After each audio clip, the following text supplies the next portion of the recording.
Do you have "Don't be evil" in the Cash App's No. code of No, conduct? no, Maybe no, we should no. maybe we should take it. It's No. open. It's free No, now. one of our like equivalent operating principles within Cash and Square is how do we understand someone's struggle? Like, how do we understand, like, how do we have the empathy for like what they're struggling with? And like, when it comes to finance, they're struggling with a lot. Yeah. Typically they're struggling with a ton.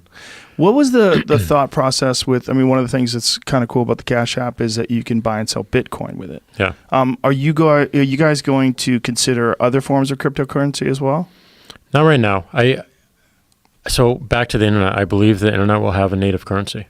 Really? It'll have a native currency. And I don't know if it's Bitcoin. I think it will, because just given all the tests it's been through and the principles behind it, how it was created, and it was something that was born on the internet, that was developed on the internet, that was tested on the internet. It is of the internet. And the reason we enabled the purchasing of Bitcoin within the Cash App is, one, we want to learn about the technology and we want to put ourselves out there and take some risk. We're the first publicly traded company to actually offer it as a service. We're the first publicly traded company to talk to the SEC about Bitcoin and what that means. And it made us uncomfortable. We had to really understand what was going on, and that was critical and important. And then the second thing is that we would love to see something become a global currency. It enables more access. It allows us to serve more people. It allows us to move much faster around the world.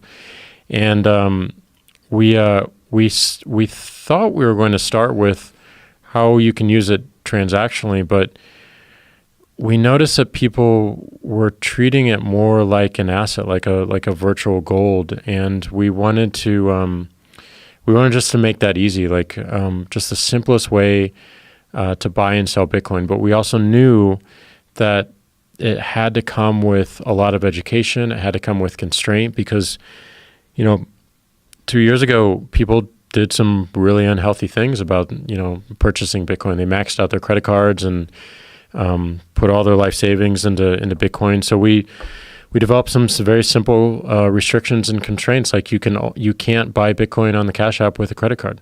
It has to be the money you actually have in it.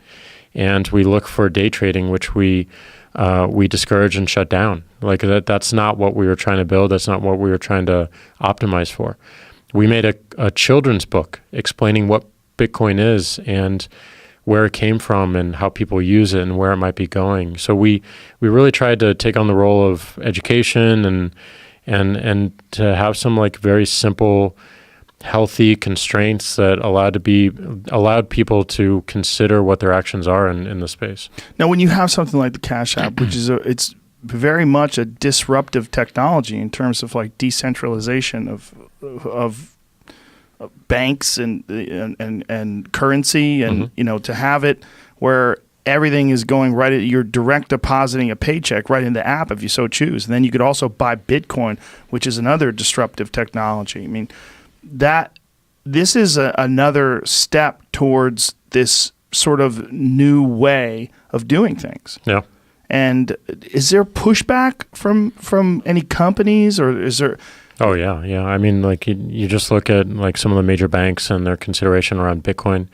They all love blockchain because of the efficiencies it can create for their business and potentially new business lines. But I think there is Explain blockchain to people, for people who don't know what we're talking about. Blockchain is a distributed ledger, and what that means is that it's basically a distributed database where the source of truth can be verified at any point around the network, and you can see this annotation around how content or how around money traveled.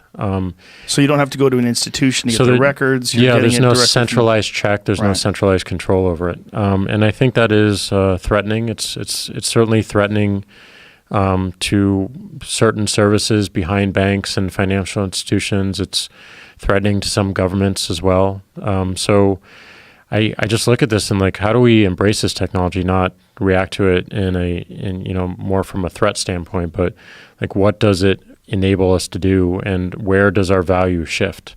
And that's what we should be talking about right now, is like how our value shifts. And there's always really strong answers to that question. But if you're not willing to ask the question in the first place, you will become irrelevant, because technology will just continue to march on and make you irrelevant. And it's the people that like are growing up with this technology, or born with the technology, only knowing that technology, or are asking the tough questions of themselves they're going to be super disruptive to their business.